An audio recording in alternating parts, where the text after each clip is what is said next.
আমাদের মাঝে রজবের চাঁদ উদিত হয়েছে। রজবের মাস আমাদের কাছে এসেছে। এই রজবের মাস যখনই আসে আমরা কিছুটা অনুভব করতে পারি যে আমাদের কাছে খুব শীঘ্রই রমজানুল মুবারক চলে আসছে।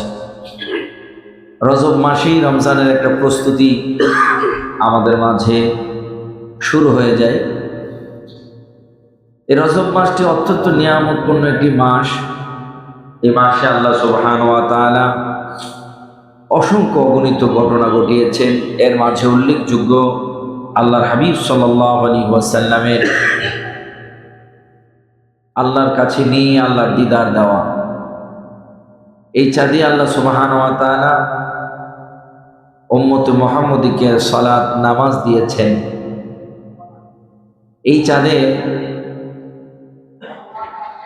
1,00,000 মতান্তরে 2,24,000 নবী রাসূল যেটার জন্য আকাঙ্ক্ষা করেছে, কেঁদেছে, আল্লাহ রাব্বুল আলামিন এই চাঁদেই আল্লাহর সেই তার হাবিবুল্লাহকে, তার হাবিবকে আল্লাহ রাব্বুল আলামিনের দিদার দিয়ে ধন্য করেছেন। তো এই জন্য আল্লাহ রাব্বুল আলামিন এই রজব মাসটাকে অত্যন্ত গুরুত্ব দিয়ে আল্লাহ বলেছেন রজব ও শাহরুল্লাহ। এই রজব হচ্ছে আমি আল্লাহর মাস। সুবহানাল্লাহ। এই চাঁদের মাঝে আমরা যার কথা স্মরণ না করলেই নয়, আমাদের এই ভারতবর্ষের মাঝে জিনার আগমনের উসিলায় আমরা দ্বীন ইসলামকে চিনেছি, দ্বীন ইসলামের ছায়াতলে আমরা এসেছি, জিনার অক্লান্ত শ্রম, ত্যাগ, পরিশ্রমের বিনিময়ে আল্লাহর এই দিনকে ভারতবর্ষের মাঝে প্রচার প্রসার হয়েছে, প্রসার করেছেন খাজেগান সুলতানুল হিন্দ খাজা মাইনুদ্দিন চিশতি সানজিরি আজমিরি রহমতুল্লাহি আলাইহির কথা স্মরণ করতে হয়। কারণ এই চাঁদই আল্লাহ রাব্বুল আলামিনের ডাকে সাড়া দিয়ে উনি আল্লাহর দিদারে গিয়েছিলেন। আবার এই চাঁদেরই 14 তারিখ বর্ণনায় আসছে উনি দুনিয়ার জমিনে এসেছিলেন। ওনার জন্ম হয়েছিল রজবের চাঁদে, দুনিয়া থেকে উনি চলেও গিয়েছেন এই রজবের চাঁদে। যার কারণে তরিকতের দিক থেকে অর্থাৎ ইলমে বেলায়েতের দিক থেকে এই চাঁদের মাঝে যারা তরিকতপন্থী মানুষ তাদের কাছে খাজা মাইনুদ্দিন চিশতি সানজিরি আজমিরি রহমতুল্লাহ আলাইহির স্মরণ, এক কথায় যারা ইমানদার তাদের হৃদয়ে তার স্মরণ। আর এর দিক থেকে ইবাদতের সর্বশ্রেষ্ঠ ইবাদত সালাত, এই নামাজ এই চাঁদেই দুনিয়ার জমিনে আল্লাহ রাব্বুল আলামিন পাঠিয়েছেন, দিয়েছেন এবং তার হাবিব সাল্লাল্লাহু আলাইহি ওয়াসাল্লামকে আল্লাহ রাব্বুল আলামিন সর্বশ্রেষ্ঠ নিয়ামতের ভাগীদার করেছেন, আল্লাহর দিদার দিয়েছেন আল্লাহর কাছে নিয়ে। সব দিক থেকে রজবের চাঁদটা অত্যন্ত গুরুত্ব বহন করে। এই জন্য আল্লাহর হাবিব সাল্লাল্লাহু আলাইহি ওয়াসাল্লাম রজবের চাঁদ যখন আকাশে উঠত আল্লাহ রাব্বুল আলামিনের কাছে দোয়া করতেন, আমাদেরকে সেই দোয়া শিখিয়েছেন। কারণ এই রজবের চাঁদ আমি একটু আগেও বললাম যে রমজানুল মুবারক অর্থাৎ ইবাদতের প্রস্তুতির একটা অন্যতম মাস। এই জন্য আল্লাহর হাবিব সাল্লাল্লাহু আলাইহি ওয়াসাল্লাম দোয়া করতেন, আল্লাহুম্মা বারিক লানা রাজাব ওয়া শাবান ওয়া বাল্লিগনা রমাদান। রব্বুল আলামিন বরকত দ্বারা ভরপুর করে দিও এই দুটি মাস রজব এবং শাবান, যত বরকত আছে তা আমাদের জন্য নসিব করে দিও। এবং সামনে যে রমজানুল মুবারক এত নিয়ামতপূর্ণ মাসটা আসছে, এই মাস পর্যন্ত আমার হায়াতের সীমানা রেখে অর্থাৎ এই রমজানটাকে যেন আমি হায়াতের মধ্যে পাই, সেই ব্যবস্থা তুমি আল্লাহ আমাদের করে দিও। এই জন্যই বললাম এই রজব মাসটা হচ্ছে রমজানুল মুবারকের প্রস্তুতির মাস। আল্লাহ আমাদেরকে এই রজবের চাঁদ পর্যন্ত রেখেছেন। আল্লাহ যেন আমাদেরকে রমজানুল মুবারক আমাদের হায়াতের সীমানার মধ্যে রাখেন, সেই পর্যন্ত যেন সুস্থ রেখে আমাদেরকে আল্লাহ রাব্বুল আলামিন কবুল করেন। সকলে বলি আমিন।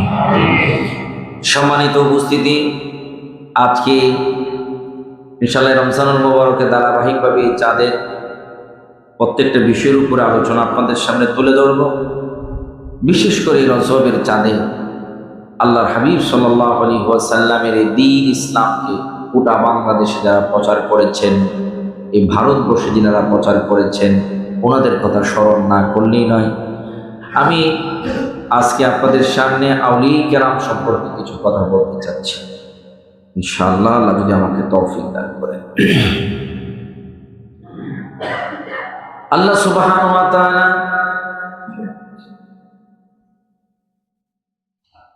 আমাদের সকলকে মুসলমান বানিয়েছেন। আমরা মুসলমান হয়েছি এক কথায় প্রত্যেক বাবা ছিলেন মুসলমান, দাদা ছিলেন মুসলমান, আমরাও ঠিক ওইভাবে মুসলমান হয়েছি। কিন্তু এই ভারতবর্ষের মুসলমানের ইতিহাস আমরা যদি দেখি, এত সহজে ইসলাম ভারতবর্ষে আসে না। অনেক রক্তের বিনিময়ে, অনেক ত্যাগ তিতিক্ষার বিনিময়ে ভারতবর্ষের মাঝে কালেমার পতাকা উড্ডীন হয়েছে। আল্লাহ সুবহানাহু ওয়া তাআলা জিনাদের অক্লান্ত পরিশ্রমে এই ভারতবর্ষের মাঝে দ্বীন ইসলামের প্রসার করিয়েছেন। আমরা হিন্দুস্তানের দিকে তাকালে যিনি সুলতানুল হিন্দ, আতায়ে রসুল, খাজা মাইনুদ্দিন চিশতি সানজিনী আজমিনী রহমতুল্লাহি আলাইহির কথা সর্বপ্রথম স্মরণ করতে হয়। আমাদের এই দেশের দিকে তাকালে হযরত শাহজালাল ইয়ামানী রহমতুল্লাহি আলাইহির কথা স্মরণ করতে হয়। জিনাদের শ্রম ত্যাগ, জিনাদের হিজরত, জিনাদের জিহাদ আজকে ঘরে ঘরে ইসলামকে পৌঁছে দিয়েছে। সম্মানিত উপস্থিতি, আমরা ঢালাওভাবে অনেক কিছু বলি, বলার অধিকার আমার আপনার আছে, যেহেতু মুখ আছে বলা যাবে, কোনো অসুবিধা নাই। কিন্তু ওলি আল্লাহদের এই ত্যাগকে, ওলি আল্লাহদের এই শ্রমকে অস্বীকার করার কোনো কথা কয় না, না। আজকে যদিও আমরা অনেকেই বলি ওলি আল্লাহ বলতে কিচ্ছু নাই, পীর মাশায়েখ বলতে কিচ্ছু নাই, কিন্তু আল্লাহর ওলিদের যেই ত্যাগ তিতিক্ষা, যেই শ্রম, তা অস্বীকার করার কোনো জো নাই। এক একজন আল্লাহর ওলি বাংলাদেশ থেকে জন্ম হয় নাই। এক একজন আল্লাহর ওলি 800, 900, 1000 বছর আগে এই ভারতবর্ষের মাঝে হিজরত করে এসেছেন সেই আরব দেশ থেকে। সে আরব দেশ থেকে হিজরত করেই এই দেশের মাঝে এসে দ্বীন ইসলামের প্রচার করেছেন।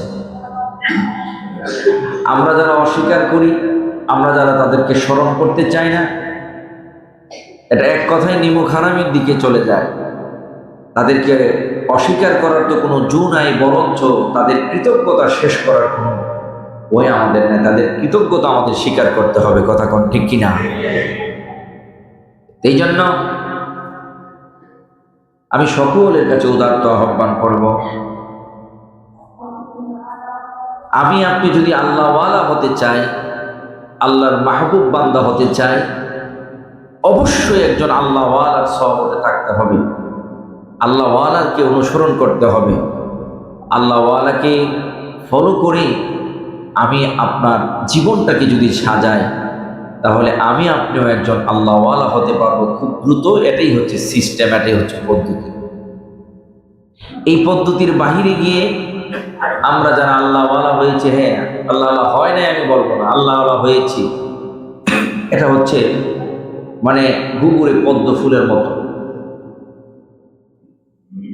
যারা আল্লাহওয়ালা হয়েছে, আল্লাহওয়ালাদের সহবতে গিয়েই আল্লাহওয়ালা হওয়ার সুযোগ আছে।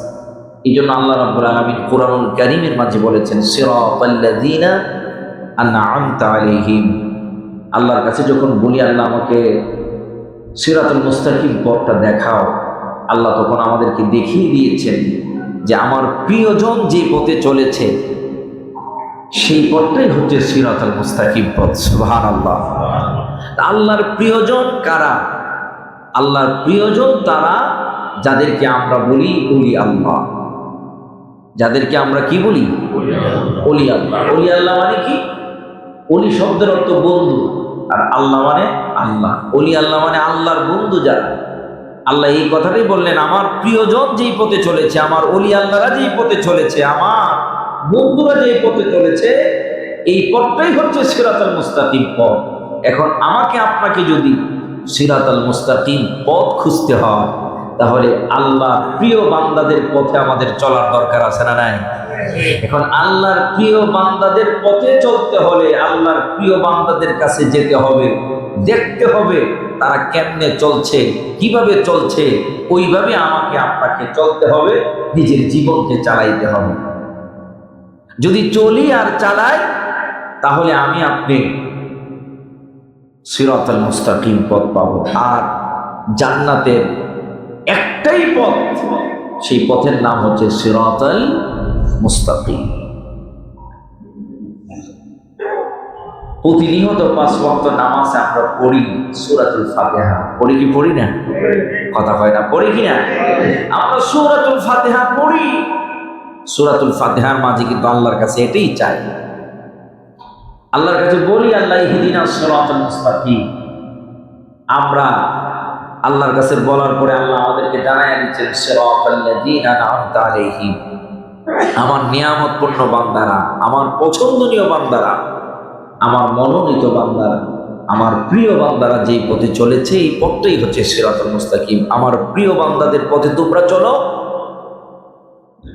আমি বলি না, বলতেছেন কে? আল্লাহ। এখন চলতে হলে ওই প্রিয় বান্দার সহবত লাগবে, প্রিয় বান্দাকে দেখতে হবে, জানতে হবে। ওই সহবতটার নামই হচ্ছে বায়াত, আমরা যেটাকে বলে থাকি। বায়াত শব্দটা বায়ুন থেকে এসেছে। বায়ুন মানে বিক্রি হওয়া, কি হওয়া? বেচা কিনা যেটাকে বলি আমরা। এখন প্রশ্ন আসতে পারে, আমি আল্লাহর সিরাতুল মুস্তাকিম পাওয়ার জন্য বিক্রি কেন হব? এটা নিয়ে বড় পীর আব্দুল কাদের জিলানী ওনার কিতাবের মধ্যে খুব চমৎকার সুন্দর তথ্য দিয়েছেন। এই তথ্যের মাঝে একটা ছোট্ট তথ্য হচ্ছে, উনি বলতে গিয়ে বলেছেন, বিক্রি করার মানে হলো, আমি একজন মানুষ, আমার একটা মূল্য আছে, আমার দাম কত আমি নিজেও জানি না। যখন বাজারে নিয়ে আমি আমার মূল্য তুলব, আমার দাম কত, মূল্য হাঁকাবো, তখন বুঝতে পারবো আমার দামটা কত। আমার দাম 10 টাকা না 20 টাকা, যখন বাজারে নিয়ে বিক্রির জন্য যাব, তখন আমার মূল্যটা উঠবে। যখন আল্লাহওয়ালাদের কাছে আমি আপনি বায়াত গ্রহণ করি, তখন আমি আমার থার্মোমিটারে বুঝতে পারি আমার মূল্যটা কত, আমি কি পর্যায়ে আছি। দেখা যায় যে আমি প্রাইমারি স্কুলের ছাত্র আছি, আল্লাহ চিনি না, রাসূল চিনি না, দিন চিনি না, দিন ধর্ম চিনি না, দিনের পথে কেমনে চলতে হবে সেই নিয়ম কানুন জানি না। যখন আল্লাহওয়ালাদের কাছে বায়াত হয়, আমি যখন আমার নিজের দাম বুঝতে পারি যে আমার মূল্য মাত্র 3 টাকা, তখন চিন্তা করি আমার মূল্যটা কিভাবে 100 টাকা করা যাবে। যতক্ষণ পর্যন্ত আমি আমার মূল্য বুঝি না, আমার দাম কত, তখন আমি কিভাবে আমার মূল্য বাড়াবো। তখন মূল্য বাড়ানোর জন্য যেই চেষ্টাটা, সেটার নাম হচ্ছে তরিকতের জগতে রিয়াজত সাধনা। সেই চেষ্টাটার নাম হলো রিয়াজত সাধনা। আর এই রিয়াজত সাধনা করার জন্য, আমার আপনার মূল্য বাড়ানোর জন্য, আমি আপনি দামি হওয়ার জন্য যেই নিয়ম কানুন, যেই পদ্ধতিগুলা, সেইগুলাই হচ্ছে তরিকতের সবক। আমাকে আপনাকে তরিকতের সবক দিয়ে একটা পর্যায়ে এমন একটা দামি বানায় দেয়, যেই দামির নাম হচ্ছে ফানা ফিল্লাহ। সুবহানাল্লাহ। আল্লাহ রাব্বুল আলামিনের সাথে আমাকে আপনাকে বিলীন করে দেওয়ার নাম হচ্ছে ফানা ফিল্লাহ। ওই পর্যায়ে যখন আমি আপনি পৌঁছে যাব, তখন আমার দাম আমার বলতে হবে না, আমার হাঁকাতে হবে না, গোটা পৃথিবীর মানুষ আমার দাম বুঝবে। কথা কোন ঠিক কিনা? খাজা মাইনুদ্দিন চিশতি সানজিরি আজমিরি রাহমাতুল্লাহ আলাইহি একদিন আর 2 দিন নয়, আজকে 700 থেকে 800 বছর পার হয়ে যায়, এখনো পর্যন্ত নামটা বললেই সবাই ছোট থেকে বৃদ্ধ পর্যন্ত চিনতে পারে। জিজ্ঞাসা যদি করি চিনো কিনা, দেখছো কিনা, না চিনি না, দেখি নাই, তারপরে ওই নামটার সাথে এত সম্পর্ক কেন? কারণ হলো নিজেকে এত দামি বানিয়ে আজমিরের জমিনে শুয়ে আছেন। কিয়ামত পর্যন্ত এই নাম আমার আল্লাহ রাব্বুল আলামিন প্রত্যেক মুমিনের মুখে, প্রত্যেক মুমিনের হৃদয়ের মধ্যে স্থাপন করে দিবে। এইরকম দামি হওয়ার প্রয়োজন, যেই দামি হলে মৃত্যুর পরেও মানুষের পরিচিতি থাকবে। এমন দামি হওয়ার প্রয়োজন নাই যেই দামি হলে মৃত্যুর পরে কোনো মানুষ স্মরণ করে না। এই বাংলার জমিনে বলেন, ভারতের জমিনে বলেন, কত বাদশা, কত রাজা দেশ থেকে চলে গেল, মৃত্যুর পরে ঢলে পড়ে গেল। কত সুলতান চলে গেল, মৃত্যুর পরে তার কথা কয়জন স্মরণ রাখে? ইতিহাস পড়ে পড়ে খুঁজে খুঁজে বের করতে হয়, অমুক মুঘল সম্রাট ছিল, অমুক বাদশা ছিল। ও বন্ধু, খাজা মঈনুদ্দিন চিশতির ইতিহাস পড়ার প্রয়োজন হয় না।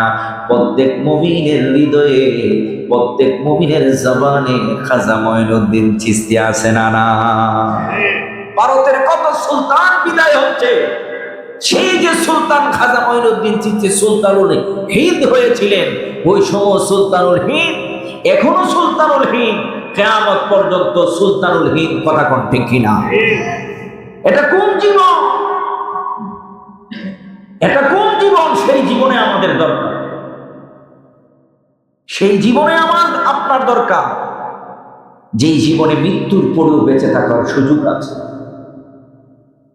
এমনিতেই খাজা মঈনুদ্দিন চিশতি গোটা পৃথিবীর মানুষের কাছে নয়, ভারতবর্ষের মানুষের কাছে নয় রে বাবা, জীবনীর মধ্যে দেখা যায় ওই ঘরের মধ্যে ঘুমিয়ে আছে, ঘুমের মধ্যে স্বপ্নে দেখতেছে আমার নবী তার সামনে হাজির হয়ে দাঁড়িয়ে আছেন। আল্লাহর নবী ডাক দিয়ে বলেন, ও হাসান, তার নাম ছিল হাসান, ও হাসান রে, তোমার নাম আমি নবী রাখলাম মঈনুদ্দিন, ইসলামের জিন্দাকারী ও মঈনুদ্দিন, শুনে রাখো আমি তোমাকে এই জায়গায় ঘুমানোর জন্য পাঠাই নাই রে। যাও যাও, চলে যাও, আমি তোমাকে একটা মাটি দিচ্ছি, এই মাটির ঘ্রাণ অনুযায়ী যে জায়গায় তুমি মিক্স হয়ে যাবে, মাটি পেয়ে যাবে, ওই জায়গায় গিয়ে তুমি দ্বীনের দাওয়াত দিবে। ও বন্ধু, আজকে যারা বলে ওলি আল্লাহ বলতে কিছু নাই, তারা বাংলার খবর রাখে না, পৃথিবীর খবর রাখে না। এই খাজা মঈনুদ্দিন চিশতি ভারত থেকে জন্ম হয় নাই, আমার নবীর নির্দেশে নবীজির দেশ থেকে এই জায়গায় এসেছে। ওই খাজা মঈনুদ্দিন চিশতি সানজিরি আজমি রহমাতুল্লাহি আলাইহি, আল্লাহর নবী স্বপ্নে বললেন, ঘুম ভেঙে গেল, ঘুম থেকে ওঠার পরে তাকিয়ে দেখে তার সামনে একটা মাটির টুকরা দেখা যায়। উনি মাটিটা হাতে নিয়ে ঘ্রাণ নিয়ে আর দেরি করে না, যা কিছু প্রয়োজন একটা গাঠুরির মধ্যে করে সঙ্গে কয়েকজন ওনার সঙ্গী নিয়ে রওনা হয়ে গেলেন। হাই রে, কোথায় ভারতবর্ষ আর কোথায় আরব দেশ! খাজা মঈনুদ্দিন চিশতি ওই জায়গা থেকে আসতে আসতে আসতে আসতে কত কষ্ট করে সফর করে আসলেন। এসে ভারতের জমিনে আজমিরের মতো জায়গার মাঝে একটা পাহাড় আছে, যে পাহাড়ের নাম হলো তারাগণ পাহাড়।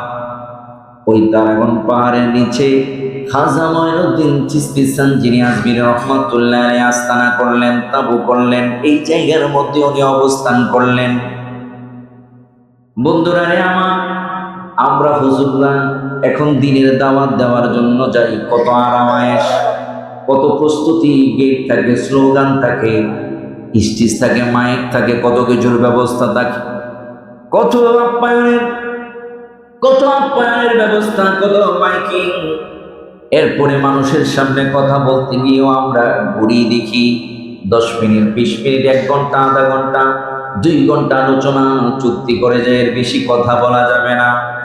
ওনারা কেমন দিন প্রচার করেছেন, ঘর নাই, বাড়ি নাই, সংসার নাই, নিজের দেশ নাই, সবকিছু ছেড়ে দিয়ে একমাত্র দ্বীনের মহব্বতে, একমাত্র আল্লাহ তার রাসূলকে রাজি খুশি করার জন্য অচেনা জায়গায় অচেনা পরিবেশের মাঝে এসে হাজির হয়ে গেলেন।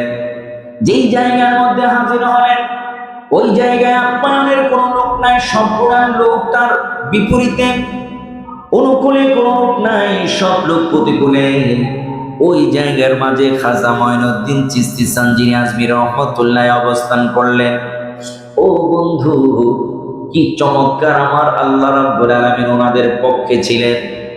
আল্লাহ সুবহানাহু ওয়া তাআলা আল্লাহর প্রিয় বান্দাদের পক্ষে আমার আল্লাহ কুরআনুল কারীমের মধ্যে ঘোষণা করলেন, হাদিসে কুদসির মধ্যে ঘোষণা করলেন, যারা আমার বন্ধু হয়ে যায় তাদের কোনো চিন্তা নাই, তাদের কোনো ভয় নাই। আল্লাহ কোরআনে বলেন, আলা ইন্না আউলিয়া আল্লাহি লা খাউফুন আলাইহিম ওয়ালা হুম ইয়াহজানুন। আল্লাহু আকবার। আমার আল্লাহ রাব্বুল আলামিন বলেন, সাবধান, নিশ্চয় যারা আমার বন্ধু হয়, যারা আমার বন্ধু, তাদের কোনো ভয় নাই, তাদের পরকালে কোনো চিন্তা নাই। ওই রকম বন্ধু আমাদের হতে মন চাই কি চাই না? খাজা মঈনুদ্দিন চিশতি সানজিরি আজমির রহমাতুল্লাহ আলাইহি আসলেন। এই জায়গার মধ্যে মানুষগুলান গাছকে পূজা করে, আগুনকে পূজা করে। মানুষগুলান আল্লাহ রাব্বুল আলামিনকে চিনে না, এক আল্লাহকে চিনে না। খাজা মঈনুদ্দিন চিশতি আজমিরি রহমাতুল্লাহি আলাইহি আল্লাহর একজন প্রিয় বান্দা, তাতে কোনো সন্দেহ নাই। এই খাজা মঈনুদ্দিন চিশতি তাবু করলেন, পাশেই একটা ছোট সাগর আছে যার নাম হলো আনা সাগর। উনি বললেন, পানির প্রয়োজন, আমাদের তৃষ্ণাও লেগেছে, ওযু করতে হবে, আমাদের পানি একান্ত প্রয়োজন। যাও, ওনার সাথে কয়েকজনকে বললেন পানি নিয়ে আসো। ওনারা আনা সাগরে যাবেন পানি আনার জন্য। পথির মধ্যে দেখা হয়ে গেল ওই দেশের যে বাদশাহ, পৃথিবীরাজ বাদশাহ, বাদশার সৈন্যবাহিনীর সাথে।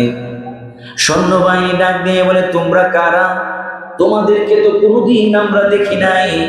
তারা বলল, আমরা অনেক দূর থেকে এসেছি, আমরা মুসলিম সাধক খাজা মঈনুদ্দিন চিশতির সঙ্গী। এই জায়গার মধ্যে ওনার সাথে আমরা আসলাম। ওনারা বললেন, এখন কোথায় যাও? বলে, আমরা নদীর কিনারে যাচ্ছি, সাগরের কাছে যাচ্ছি পানি আনার জন্য, আমাদের পানি খুব প্রয়োজন। বাদশাহ সৈন্যবাহিনী ডাক দিয়ে বলে, তোমরা কি জানো না এই রাজ্যের বাদশাকে? বাদশার নাম হলো পৃথিবীরাজ, বড় ডেঞ্জারাস বাদশাহ। তোমরা যে জায়গায় আসছো, শুনলে তোমাদেরকে মেরে ফেলবে, সাবধান, নদীর কাছে যাওয়া যাবে না, তোমাদেরকে পানি দেওয়ার কোনো অনুমতি নাই। এই রাজ্যে যারা বসবাস করে, বাদশার আনুগত্য যারা করে, তাদেরকে পানি দেওয়া হবে, তোমরা এখান থেকে চলে যাও। এই কথা বলার পরে খাজা মঈনুদ্দিন চিশতির খাদেমরা এসে বলে, হুজুর, ওনার সঙ্গীরা এসে বলে, হুজুর, আমরা তো পানি আনতে গিয়েছিলাম, এই দেশের বাদশা নাকি বড় খারাপ মানুষ, তার রাজ্যের লোক ছাড়া অন্য কাউকে পানি দেয় না, আমাদেরকে পানির কাছ থেকে ফেরত দিয়ে দিয়েছে। তাই নাকি? খাজা মঈনুদ্দিন চিশতি সানজিরি আজমিরি রহমাতুল্লাহ আলাইহি বললেন, যাও যাও যাও, তোমরা গিয়ে বলো বাদশার সৈন্যবাহিনীদেরকে যে সাগর আছে, এই সাগরটা বাদশার নয়, এই সাগরের মালিককে। জবান খুলে বলুন না কে? এই সাগরের মালিক হলো আল্লাহ। আর সাগর কথা শুনে কার? আল্লাহ।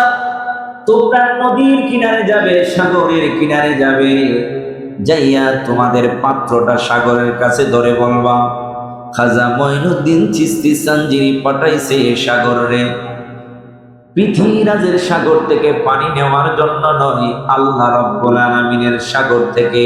তুমি যদি আল্লাহর হুকুমে চলে থাকো, তোমার যদি আল্লাহর হুকুমে সবকিছু হয়ে থাকে, খাজা মঈনুদ্দিন চিশতি হুকুম করেছে, ও আনা সাগর রে, তুমি লোটার ভিতরে ঢুকে যাবে।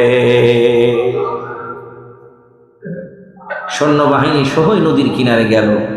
যাওয়ার পরে লোটার নদীর উপরে দেখি আনা সাগরকে ডাক দিয়ে বলতেছে, আনা সাগর, তুমি খাজা মঈনুদ্দিন চিশতি আমাদেরকে পাঠিয়েছেন, যদি তুমি আল্লাহর হুকুমেই চলে থাকো, অত্র এলাকার বাদশার হুকুমে যদি না চলে থাকো, উনি হুকুম করছে তুমি এই লুটার ভিতরে ঢুকে যেতে। মুহূর্তের মধ্যে তাকায় দেখে পুরা সাগরের পানিটা লুটার ভিতরে ঢুকে গেছে।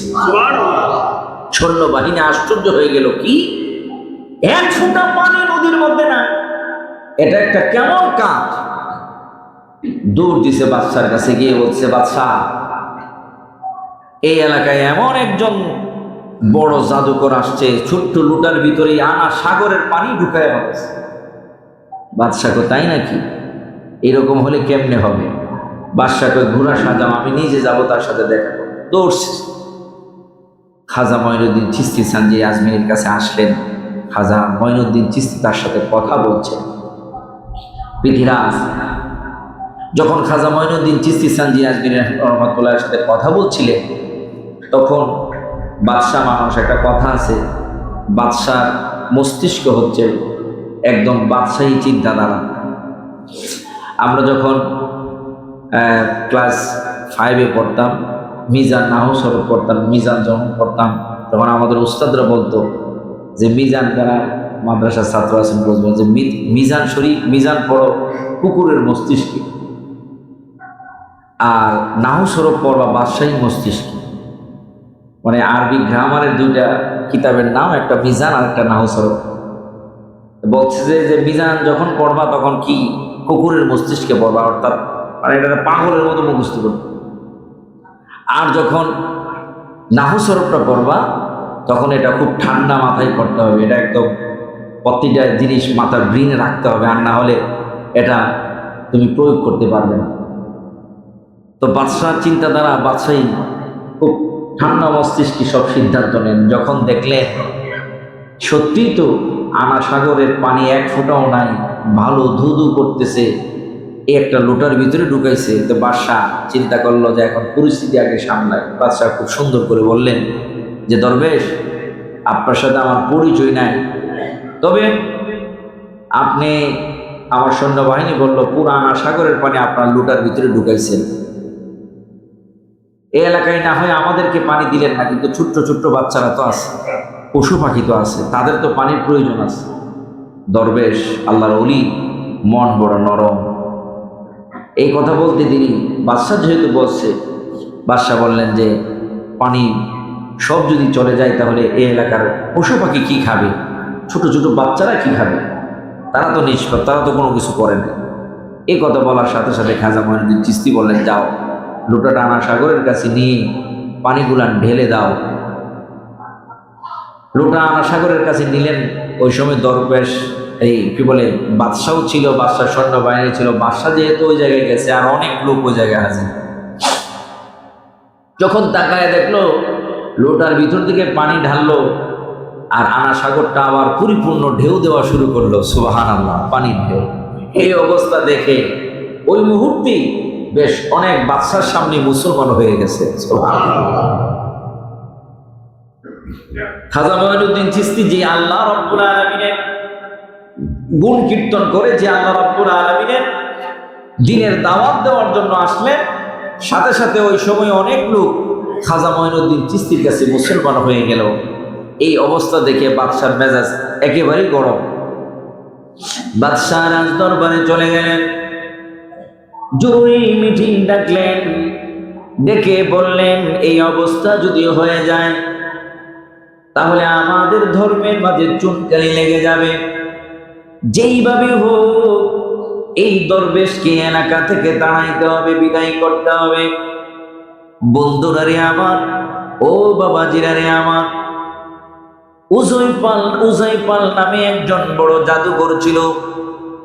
সবাই তার ব্যাপারে প্রস্তাব করলো যে এই দরবেশ যত বড় এই জাদুকর হোক না কেন, এর চাইতে বড় জাদুঘর আমাদের দেশের মধ্যে আছে। তাকে যদি কোনো রকম এই জায়গায় আনা যায়, মুহূর্তের মধ্যে তাকে শেষ করে দিবে।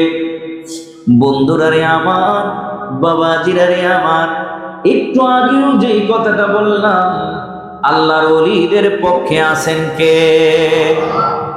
হাদিসে কুদসির মধ্যে আমার আল্লাহ রাব্বুল আলামিন বলেন, সহিহ বুখারীর মধ্যে হাদিসটা এসেছে, আল্লাহ রাব্বুল আলামিন বলেন, মান আদালি ওয়ালিয়ান ফাকাদ আযানতুহু বিল হারব। আল্লাহ রাব্বুল আলামিন জানায়া দিলেন, যারা আমার বন্ধুদের সাথে শত্রুতা পোষণ করে, আমি আল্লাহ তোমাদেরকে জানায়া দিলাম, স্বয়ং আমি আল্লাহ রাব্বুল আলামিন তার বিরুদ্ধে যুদ্ধ ঘোষণা করি।